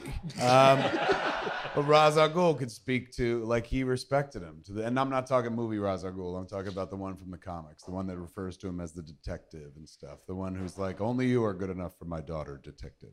That would be a cool scene. I don't know if it's worth killing off Batman, but we have had a bunch of Batman stories. Yeah. So, like, at the end of the day, it's not like you can never read them again. It's just there would be no new ones. Now, that means there'd be no new ones, but you could tell old ones. Yeah. That's essentially what they do all the time, is tell old stories. Fair and enough. shit. So Marvel you could did kill that, them didn't off they? and be like, it doesn't go forward, like in the universe, like it. But you can always go back and tell old stories. Did Marvel do that? Wasn't that some like initiative they had called The End, where it was like the final story of every hero? Yeah. And then it's like, yeah, it's okay. We're never gonna get there. I love final stories. This is always a fun gimmick whenever they do that in the books and shit, like Old Man Logan and stuff like that, which eventually led to us seeing that movie. But one of my favorites, and I've talked about it many times, not just on this show but everywhere, is Rock of Ages, a JLA story that Grant Morrison wrote and Howard Porter drew. They did like the last DC story with like the universe blowing up at the end, and then like beat Darkseid and shit. And then Orion sets off a fucking bomb that's going to destroy the entire fucking universe. And so Death the Black Racer shows up. And Death the Black Racer is represented as a Jack Kirby character from the New Gods universe, the Fourth World. He's a guy on skis. Like he's a little man on skis, wears a black outfit, has a cape and stuff. And that's their representation of death. And it has one of my favorite lines in a comic book ever fucking written, because the whole episode, the whole issue is narrated by Death the Black Racer, because it's all about the end of the fucking universe and how all these storylines are coming together. They're about to finally beat fucking Darkseid and shit. It's an amazing fucking story. So Black Racer keeps encountering all the characters, and he's the narrating voice. And they save it till the end. They don't show you in the first few pages, because if you saw it was a little man on skis, you'd be like, fuck this. But it's so well written that when they reveal the Black Racer, you don't even giggle. You're like, that's fucking beautiful. It absolutely makes sense. So he encounters, it's not even like he has a moment with Batman, which is fucking amazing and stuff. But my favorite moment is he encounters Ray Palmer, the Atom. And he says, the voiceover is, this one sees me and like a good scientist asks me a question. I say yes. And that captured my imagination and still does to this day, because I don't know what the question is. I think it's, and I asked Grant, I was like, did he ask him, are you deaf? And Grant goes, I don't fucking remember. It was years ago and shit. Love that fucking book. And that told the story of the end of the DC universe. This is fucking unparalleled writing. If you've got a chance, get your hands on Rock of Ages. Did you answer? I did. We all answered. This is a great question. You win fucking tickets. Give it up for our man. Lazy. Thank you for the pen. All right, we got one ticket left and one pop, man. JC picked a capper. Oh, shit. What do you got? What's your name, my friend? My name's Kyle. How's it going, Kevin? Everyone give it up for Kyle. Thank you. First, I just wanted to say, when Clerks came out in '93, I was working in a convenience store, so you're kind of my patron saint. Right on, man. So you knew what it was like. Oh, absolutely. The line that defined me was, what do you mean there's no ice? You're saying I got to drink this coffee hot. Yeah, exactly. Which is crazy, because when kids like my kid finally saw Clerks for the first time on my birthday. We had a mini film festival in New Jersey. Cat Ears was there. Vulgarthon. And so the kid came out and I was like, look, why don't you be a guest, watch Clerks, because she'd never seen it, and then we'll talk about it afterwards and stuff. And so one of the things she said to me later on in the day was like, I don't understand why everyone made a big deal about drinking coffee with ice. And I was like, oh, because you grew up in a world where there's a coffee store everywhere and they serve iced coffee. But where I grew up, the notion of putting ice in coffee was like ridiculous. And she was like, how old is this movie? You know? It's in black and white. Can't you tell? Yeah. The beginning of time. I know a couple of younger kids who won't watch it simply because it's in black and white. Yeah, no doubt, man. It's true. Well, my question was, if there was any origin or ending of a particular character across any medium, really, that you feel you could do like either better or just a slightly wilder twist, what would it be? Ooh. On here, theme. And I'm not gonna. This ain't to shit on anybody else's work. Yeah. This is just what I would do. I would give Luke Skywalker a more heroic death. Oh, well, right on. Yeah. And I'm not saying that I like that movie. I like Last Jedi a lot. I'm on record. I like what Ryan did and stuff. I do too, yeah. But, there was a moment when I was watching that movie where I was fucking breathless because I was like, oh my God, they threaded the fucking needle. At one point, he fucking says, what am I going to do? Stand in front of the Empire and face him down with a laser sword? Right. And then he fucking did it. And I was like, oh God, we're going to watch him beat all these fuckers with a laser sword and shit. Even though I normally call it a lightsaber, whatever. I fucking can't wait. And then I remember that's the Marvel Comics movie fan in me, expecting him to be a superhero. But Jedis didn't age into superheroes. Like, we knew that from the first fucking movie. Ben Kenobi wasn't like shang shang shang. He was an old man and shit who eventually gets killed. And like they weren't superheroes. They were just people who aged out and shit. And they were real good with their magic powers, but like any human being, they eventually go to frail and break. So I understand what Ryan did, and I think it makes sense, and it is in keeping with how they've always treated old Jedis in that universe.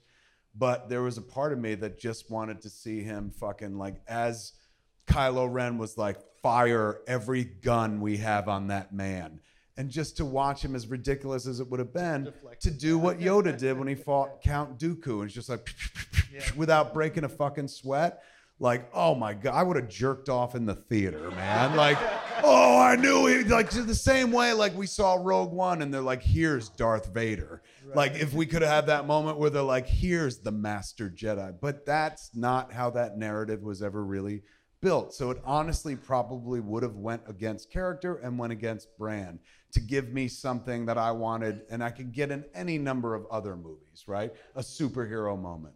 But in a world where this is happening, where they're like, hey man, fucking you're gonna drop dead soon, so we'll let you do whatever the fuck you want with any character and shit. And like, I'd be hard pressed to think of somebody that I would like to play with more than fucking Luke Skywalker. And only by virtue of the fact that he's gone now. We lost him. That's it. I mean, he'll be back as a ghost, they always are. But like his character is now fucking past and stuff. So that's the one I might grab. What about you? So a character's death that I could take back and refashion? Or origin, if you think there's a different twist you could put on another character. I'm going to go death, and I'm going to go Mr. Anderson. Oh, nice. I think you could absolutely do a fucking better death than Neo got in the end of those films. He's got all the power, just fucking goes back in time and just lives in the first movie. And we just only ever get the first movie. Yeah. He just wipes the other two from existence because he's fucking Neo. Yeah, I felt the same way about Keanu in Devil's Advocate. I felt they should have ended it right when he shot himself. Yeah. yeah. I agree with that. That would have been a fucking badass ending to a movie and shit. But to be fair, I'm the guy that made Tusk, and that movie should have ended maybe in the first 20 minutes. But the moment at the end where fucking Guy Lapointe raises the gun and he's gonna shoot the fucking walrus. Like, universally, that's what people tell me. They're like, why didn't you end the movie there? They're like, you put him in a fucking petting zoo at the end and shit. And I'm always like, well, that's what we said on the podcast. That was about spoilers. If you haven't seen Tusk yet, you're never fucking watching this shit.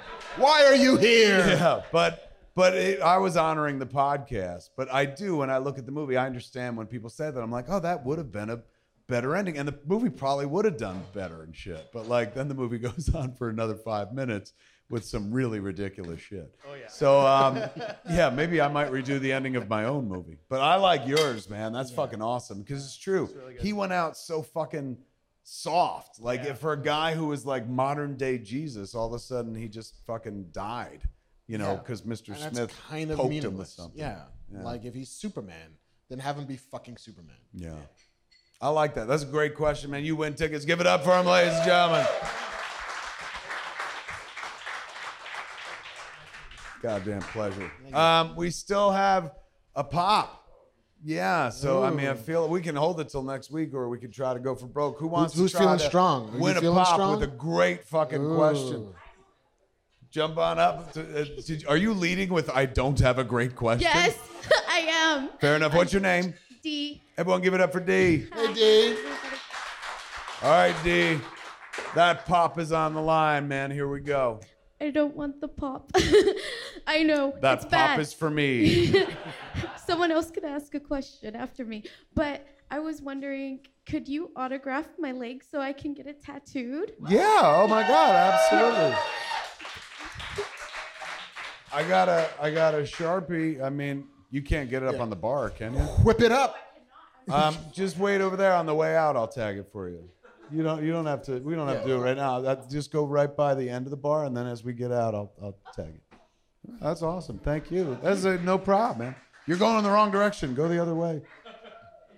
You grabbing your shit? You thought people would take your shit? Not this crowd. You're from Texas? What part? Medford, Texas? In the mid-cities, between Dallas and Fort I think I've been there. I actually believe I've been there. Right on. Yeah, I'll tag it in a minute, man. Hello, Clark. What do you have to ask us? Hey, what's going on? What's my your name's name? Dan. Dan? Yeah. Everyone give it up for Dan. Thank you. You actually followed me on Twitter once. We've met before. We met on the set of Cop Out in Bay Ridge, where your trailer was right in front of my brother's house. You brought me over to Mark Platt because we were talking about Scott Pilgrim and how I was like, I don't want to buy a Scott Pilgrim shirt. I want to buy the shirt Scott Pilgrim wears. And you were like, you have to tell this to Mark Platt right now. Right. And you introduced me up. So nice to see you again. Nice to see you again, man. I was on that set too for a day. You don't remember me? I was in Bay Ridge also. You didn't introduce me. All I remember is Tracy Morgan making a whole bunch of dick jokes as soon as he came out of his trailer. Whatever, Dan. Fucking with you. I guess you had to be there. My trailer was the trailer that whenever the door opened, it was like a lot of smoke went out there. And shit. Yeah, we explained to a bunch of old ladies from the neighborhood like what was going on here, and they're like, "Yeah, he makes movies. The 37 dicks. No, nothing." Yeah.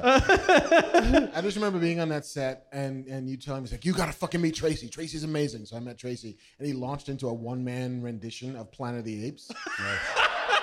Where like he knew all the fucking lines, and then they made a desert of it. Yes. It's like, oh shit, we gotta go on stage with that. My favorite memory of Tracy on Cop Out, and there are many, but this happened on fucking day one, was right before we shot our very first fucking scene, man. It was like the first day and whatnot. This is like me and Bruce were still friendly. So it was right at the beginning. And Tracy, he goes, "Hey, Kev, last night I watched Frankenstein." And I was like, "Oh, right on, man. Which one? The one with like De Niro?" And he's like, "Nah, man, the old one with Frankenstein." You know what? He goes, "You know what the problem is?" I said, "What?" He goes, "They treat Fritz like a bitch." And I had to think, like, who the fuck is Fritz? And I guess it's Dr. Frankenstein's like assistant or something like that. Like the guy who Igor? we think of as Igor, but he's calling him Fritz. And so he does like 10 minutes on how fucking it's not right to treat Fritz that way and shit. It was funny. I was having a good time and whatnot. And then we went to shoot a scene. And, in the beginning, first take, both actors, I assumed would be doing the same thing, which was we had a script that was on the blacklist, like one of the most liked unproduced scripts in town. People really dug the script. So I assumed we'd be shooting the script. Tracy is a bit of an ad-libber, but I'd had a conversation with Tracy in advance where I'm like, this script's good and the writers are on set, so like, don't go crazy with ad-libbing. Like I had him in Jay and Silent Bob Strike Back and shit, and he brings like things to a production. He was the one that named the character. He's like, "Can I call my character Pumpkin Escobar?" And I was like, "Yes, because that's a free joke. Thank you." So I said, "But for this, I was like, it's our first day. Like, just let's stick to the script and stuff." He's like, "Okay, Kev." So we go to do our first fucking take, and Bruce Willis is like not doing the script. He starts ad-libbing and shit. He's literally sitting there just going, looking out the window, and he's going like, "Is that Connie Chung over there?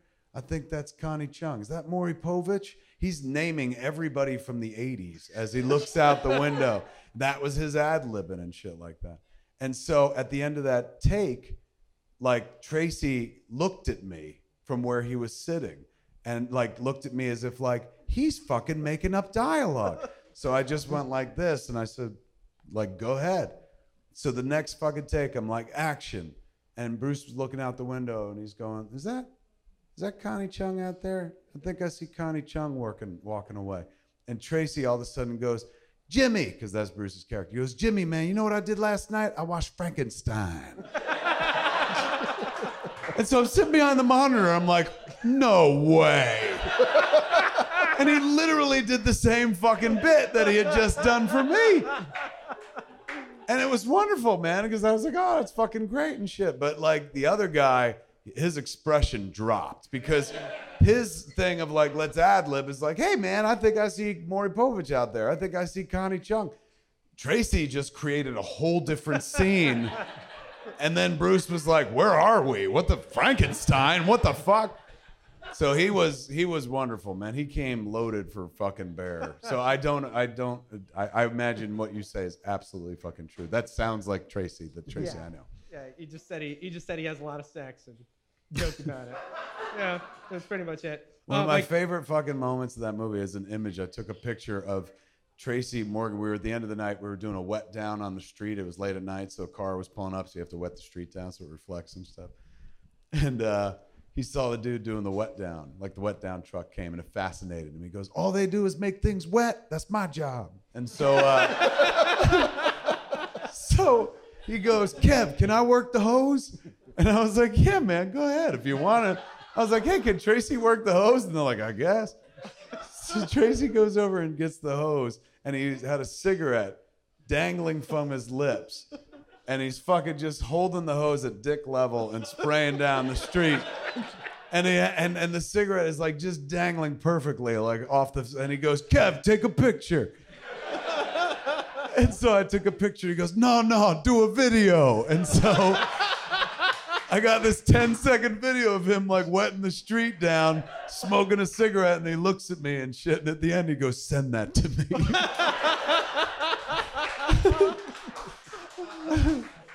Oh, he's magic. All right, anyway, here we go, man. Chance to win a pop. What do you got? Yeah, so what is the biggest unanswered question and or plot hole that still just gets at you? Kind of like what did the Black Rider ask, or what did they ask Black Rider? Right. What is that one thing that you're just like, but you just tell me, just fix it. And if it's a plot hole, how would you have filled it in? I mean, this is gonna be low-hanging fruit because it's come up a few times. But the who is Ray's parents, like, is something I would like to see solved. I wish it had been solved in the first movie. But that's a real JJ move to be like, hey man, you don't know who her parents are. I'm not gonna tell you. And then he fucking runs away and shit. So I that's something that I would like solved fucking fast. Like it used to be. On Game of Thrones, it was like, oh man, is fucking Jon Snow and fucking Khaleesi ever gonna meet? And then they fucking did it and shit. So for me, it feels like the Rey parentage thing, because I was betting cold hard money on the fact that she was related to Obi-Wan Kenobi, and then suddenly in Last Jedi they were like, nah, her parents were junkies or something like that, fucking, or junk traders or whatever the fuck. Junkies is better. Yeah, right? It's a way better version of Star Wars where fucking Rey's parents are like, hey man, you got a fix? So that's the one I'd go for. You? Sorry. I'll suck your dick for droid money. For droid money. One portion. Yeah,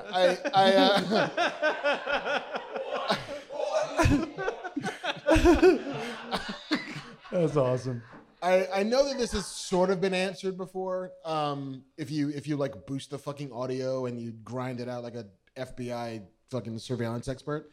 But I do kind of want to know what Bill Murray whispers to Scarlett Johansson in Lost in Translation. Oh, I like that. That's good, man. Yeah, that irritated the shit out of me. I remember seeing the movie. The first time I watched it, ooh, that's classy. And then the next time I watched it, it was like, fucking say it. Yeah, come on, fucking put it on the internet. Somebody say something and shit. But I think somebody did fucking like boost the audio and adjust the levels, and you can kind of make out what he whispers, but not really. But I really want to fucking know. Sophia, like, tell me what the fuck he says to her. It would be amazing if he was like, thinner.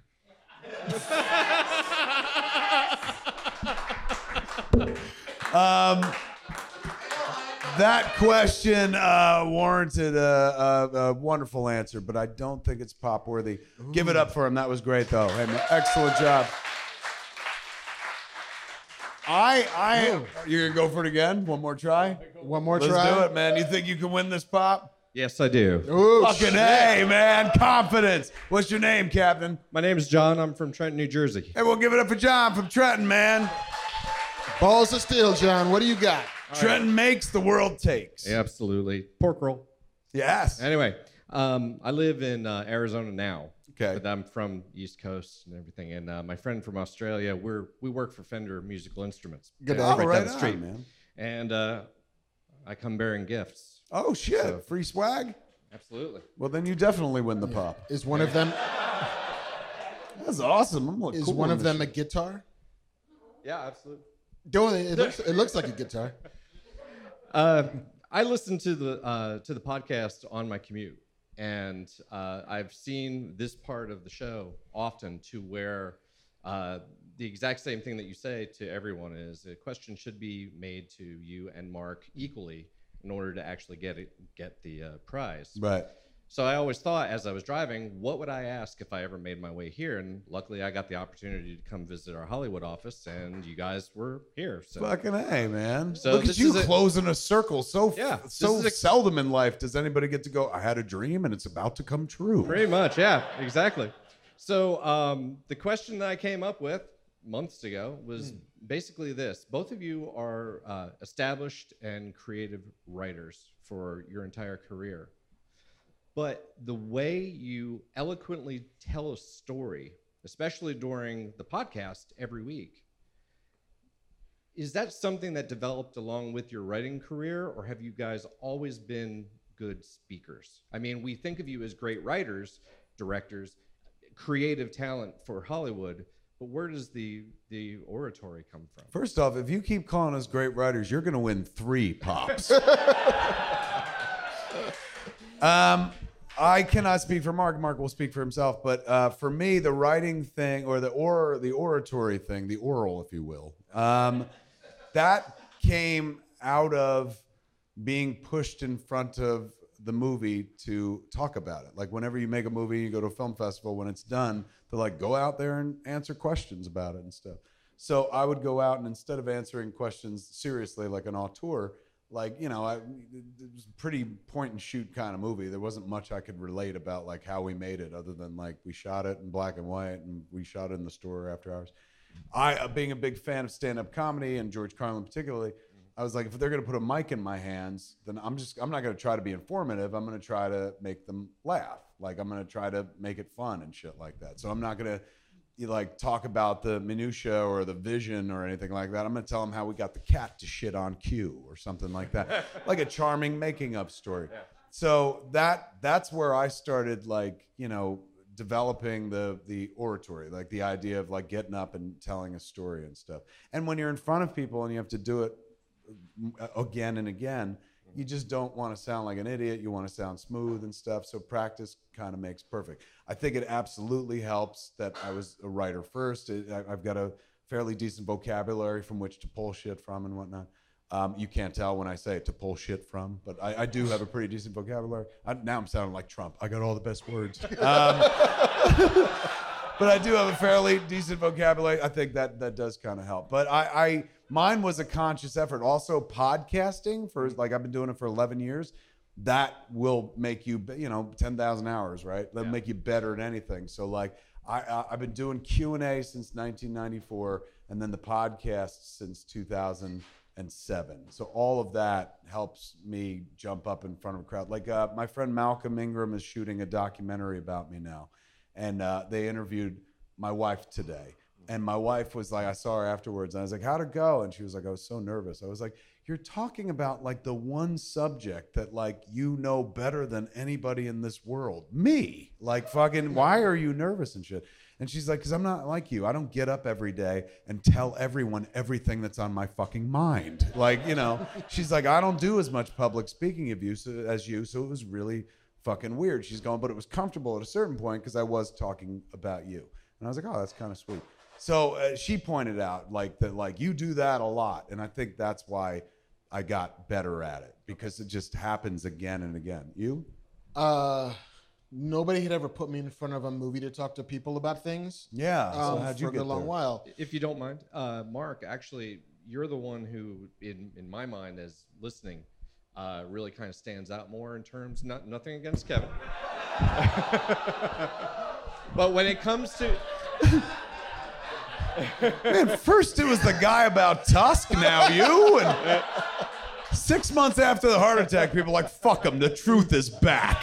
The honeymoon is over. Yeah, you got better, old man. Now here comes a big dick of truth in your face. Hey, But you're right, Mark is very eloquent. The spotlight on Mark. No, I mean I came up in journalism, and it was always a matter of sitting around a table with people who were smarter than I was, who had more experience than I did, who had been doing it longer than I ever did, and having to make them take my ideas seriously. And, you know, I was 25 years old when I went to Entertainment Weekly. And the dude who was running it was like a People magazine editor for 30 years. Like, he's fucking old, gray hair, salt and pepper. Like, he was what you imagine in your head. He's like J. Jonah Jameson's number 2, basically. You know, and so to find ways to get people to take me seriously, to be able to present ideas to that room, which was filled with the smartest people I'd ever met, it forced me to hone what I was going to say and be able to deliver it in a concise way. So A, not to take up a lot of air, and B, to make sure that I was understood. And to the point where, like, sometimes I got shot down, that's fine, but I never felt like an asshole for standing up and saying something. And so 20 years of having to do that, of having to, and as you do it more, and as you get more experience, and you rise up the ranks, and you get to speak with real honesty, and be able to just, like, I'm not really sure if this fucking makes sense, but what if? That went a long way. And then when we started podcasting, I had never spoken at length like this before. And then when it was, hey man, you want to do it in front of a live crowd? It's like, sure, I guess. Like, I had never harbored any, like, I want to be on a stage, despite having been the lead singer of a really shitty rock band in high school. So yeah. What? Yeah. Really? Yeah. What kind of band? Did you do covers or original? Mostly covers. What'd you cover? We covered bands that had really shitty lead singers. So like the Red Hot Chili Peppers, we covered a bit of. We covered Jimi Hendrix a couple of times, because again, like, Jimi Hendrix did not have an amazing fucking voice. He had an okay voice. Everything else was glorious. And Right. like Anthony Kiedis, I like quite a bit. Not fucking David Lee Roth. Right. So it was like, He's not? Because that was my fantasy. boobily boobily bop. But so yeah, there had, like, I'd been on a stage before. I had performed in front of people. Speaking was way less emotionally sort of scarring as singing in front of people, because yeah. But when we started doing it, it was being able to do it in your house first, and like just getting up to speed. And Kev's secret power is being able to talk, and he's a raconteur that way. And it's glorious to watch when you're like just next to him, chiming in every now and again, and then getting the confidence to try and be more of a part of it, and then being able to. It's all about confidence. It's all about repetition. It's all about doing it over and over again. And now it being able to do it and not think about it. Like my dad's English is his second language. His first language is French, and he would always say, like, I knew that I had English when I was able to think in English. Because for the longest time, he was translating his head before he was talking. And it's like, when I could think in English, then I felt like I had it. Then I felt fluent. And being able to think in podcasts, being able to just get it and feel it and trust it, you know, then that is the gift of it. And it only comes through repetition and confidence. And it's funny, like when I was pitching a TV show, the beginning of the year, and the managers and agents, they wanted me to practice the pitch. Like, all right, go home, fucking memorize it, then we'll come to the office and we'll do it and take notes and whatever. And I'm like, listen, guys, I get it. I understand that this is what you want. You want to know what it is. But there's parts of this that I know this show better than anybody, and I trust that when I get in there, I'll be able to tell this story. Right. Because I've been telling stories now on a stage or in front of a camera for the last like 5 or 6 years. And I'm not going to say that I'm a fucking improv whiz. I'm not going to say that I'm like some kind of master orator. But if I know what I'm talking about, then I trust that the words will come. And I think that the last 5 years have been sort of proof, at least for me, that I can fall back and feel comfortable knowing that I didn't know how I was going to start this anecdote, but I'll find a way to end it. You know. Very good. Thank and you. you also, like, you got thrown into the deep end of the pool pretty quickly. Whereas, like, Mark, stand next to me and say a lot of things. And you've, you know, there's I'm not comparing myself to the great one in this analogy, but one of the things I always loved about reading about Wayne Gretzky as a player in hockey was that everyone who played with him or on his line and stuff, they were like, all you have to do is hold up your end of the bargain and he'll take you anywhere. Like you'll score, but you just have to do your fucking job and stuff. And if you're there, magic happens and stuff. And that's kind of like what the vibe is here, except we're both Gretzky. Like sometimes you're like, oh, but are we though? Yes. You're wearing the fucking hockey jersey, dude. That's true. I more dressed the part than anything else. But like tonight, like you had some really legit, like funny shit. Like even to the point where you're like, did I workshop that? Like that was funny stuff. Number one, it never occurred to me. Has it been 5 years? The first time we did a podcast together was July of 2011. And that was like one of the earliest, when you came over and were just a guest on the show. I was a guest with you and Jen. It was +1 per diem. Oh, that's right. Yeah. And that was the first time I'd ever done a fucking podcast. And then like just come and do more. More is fun. Let's keep doing more. Isn't it fucked up how like now you have this whole other skill set that you didn't have and didn't look for? You weren't like, I'd be such a better person if I could just podcast. But there are classes for this. Yeah, but like it's weird how something that wasn't a part of your life like fucking 5 years ago is now such a big part. It's a staple in my life. It's a pillar in my life. And there is things that have happened in my life and rooms that I've been in and situations that I've been able to navigate because I've done this podcast. Some doors have opened because they wouldn't have ordinarily. I feel more comfortable in a room pitching a fucking TV show. Because listen, if I can talk to 8,000 people on a stage in Detroit, then you know what? I can pretty much deal with you 5 people in this room. Yes. Granted, you all can pay me way more than those people in Detroit pay me. That's true. But just the sense of self and the sense of place and the sense of feeling like you belong. You know, there is that statement that they always say in like when the rookie comes to the fucking sports team, it's like, how do I deal with the media? How do I deal with the press? Act like you've been here before. Yep. And like now I don't have to pretend. I don't have to act like I've been here before. I've been here before. And so it's changed my life in tons of ways. That is not the answer to the question that you asked, but I also didn't know where I was going when I started telling this story. That question gets a pop. Well done, Captain. Pleasure, man. Fucking hey, that was great to hear. Ladies and gentlemen, we don't have any more show to give you. Have you had a good time this evening?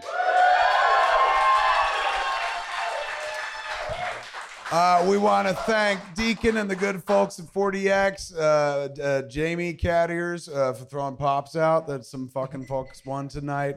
JC for making just about the coolest bar on the planet. Give it up for Scum and Villainy, ladies and gentlemen. And give it up for the guy without whom there is no Fat Man on Batman, Mr. Mark Bernardin, ladies and gentlemen. And that is Fat Man on Batman for this week. I'm Kevin Smith. I am Mark Bernardin. Tune in next time. Same fat time, same fat channels, podcast.com or youtube.com/Kevin Smith. Good night, everybody.